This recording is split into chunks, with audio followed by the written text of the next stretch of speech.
Hi kids, this is Maura Mindy, and I'm going to be showing you how to make a Passover plate of your own as a decoration to hang up for Passover. I wrote out this list that should have been sent to you to print. So if you print this out or if you want to copy it over yourself, it'll help you in going through the steps that I'm going to show you to make your Seder plate. The Seder plate will look like this. This is a finished one. This is a cup for the water, for the salt water, and all of the 6 objects that were on the list that I just showed you.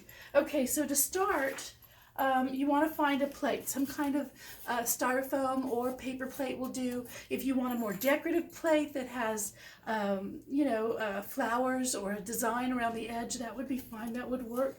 But just find a plate around the house.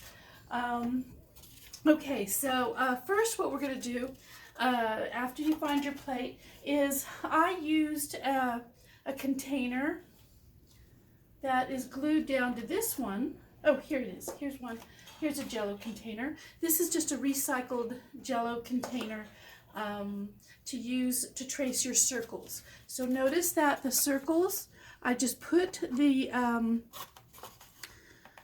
Jello cup down near the edge, and with a Sharpie or marker, dark marker, I traced around 6 circles. Now you got to make sure that the circles touch each other as you go around. Okay, so they fit pretty well, all 6. I have a little overlapping right here, so if you just overlap a little bit as you trace the circles around, then it should come out okay. I have glued down my first object in the circle, which is the number 1 on the list, the shank bone, and you noticed I used a clothespin for my shank bone. If you don't have any clothespins, you could use maybe a chicken bone or pipe cleaners, piece of wood outside that you find outside, anything you want. You could draw one and cut it out. So I glued my clothespin down and I wrote shank bone, zeroa, because that is the first thing on the list of our 6. Okay, the next one is a hard-boiled egg, and I went to Walmart today and I found these Easter eggs that are not real eggs. They're eggs to dye or paint, and they will work great. Do not use a real egg. I don't use anything that is alive, with the leaves or parsley or the egg, because this is a decorative Seder plate. It's not one that you will eat from.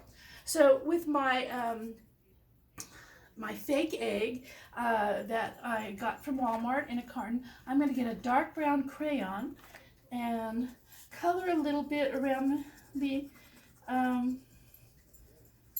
egg to make it look like it was a roasted egg. So I colored with a crayon around the egg, and then I have hot glue ready for me right over here, and I will put my hot glue on and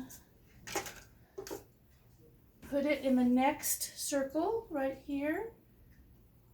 And you really should write what it is before you glue it down. The hard-boiled egg. So I'm going to go ahead and try to write it in here. Hard-boiled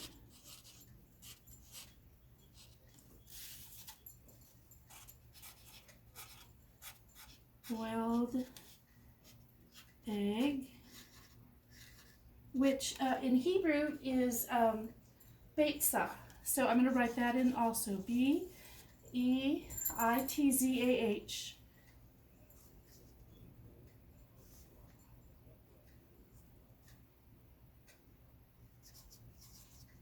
Okay, so I have my egg now and my shank bone. Number 3 is a maror, which is the horseradish, the bitter herb. The hard-boiled egg represents spring. The shank bone is to remember the lamb's blood that was put over the doorways of the Jewish people, so they would not, the angel of death would skip over their house, and to remind us of the sacrifices that the Jews made. So now the third one, maror, what I'm going to use for maror is a craft stick, and I've cut it in half to make it smaller because you don't need the whole craft stick. And you can, if you can find something else to use, like I said, I'm just putting my hot glue on. You could go ahead and use something else. Now this is small enough, I could go ahead and write in here maror, M-A-R-O-R, and I'm going to write bitter herb.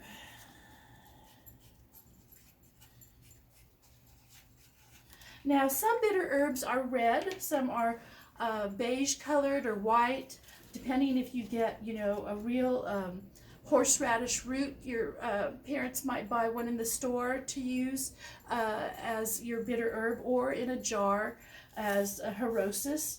And I'm going to color mine red with a red crayon. But you can color it white. There's also white crayon, or a beige color. Okay, so the fourth one is horosit. So I'm going to write it in first. And the horosis is your delicious apples and nuts that are mixed together with maybe some apple juice. Sometimes people use pears and put a little wine in.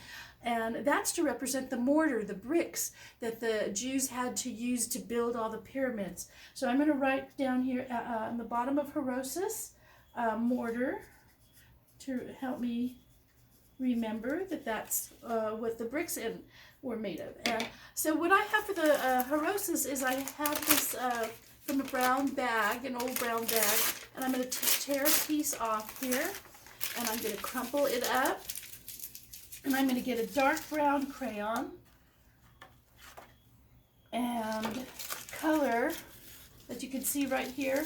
I'm going to color some more like brown on top of the brown, but it's going to be darker, so it'll look like a mixture.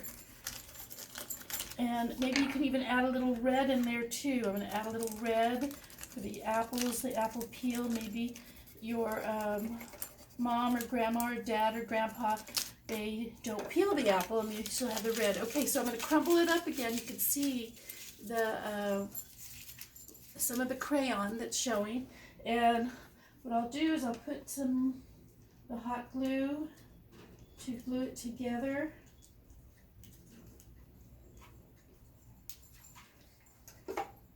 And that will go right here where it says horosit. And I'll carefully put that down. Horosit. Okay, next is the karpas, which is the parsley. And we dip the karpas, the parsley, twice, and we bite that to remember the salty, in the salt water, to remember the tears, all the tears that were shed. So what I'm going to use for the karpas is I got some of this Easter grass that you find at the store, and so I'm going to get some of that. This is going to be my parsley. I'm going to kind of twist it and push it together, maybe cut some of it off here, and then I will put my hot glue. Well, wait, first I'm going to write parsley, karpas, and I'll put parsley at the bottom here.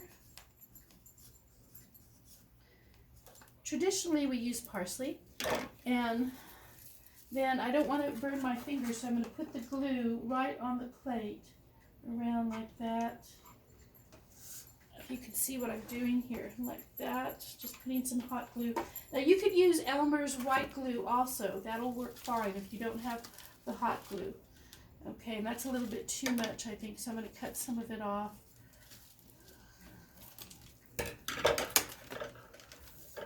You know, we'll clean up our mess later. Just have fun and get it all on there. Okay, so there's the karpas. And then the last one is another bitter herb, the chazeret.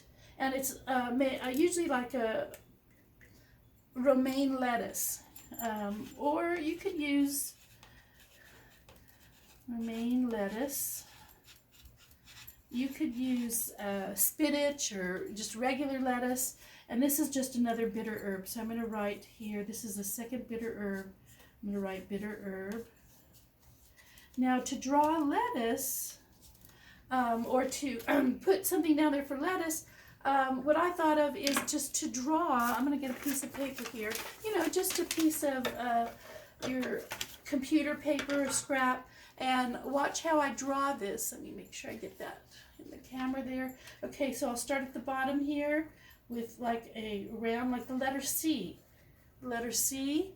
And then I'm going to come around up like this and kind of do a zigzag and then come back down for the, make it look like a piece of lettuce.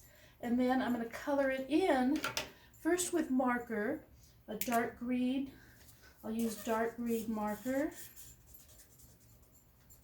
and make some lines in here and color. And then I'll use a light green marker and color some more of it in.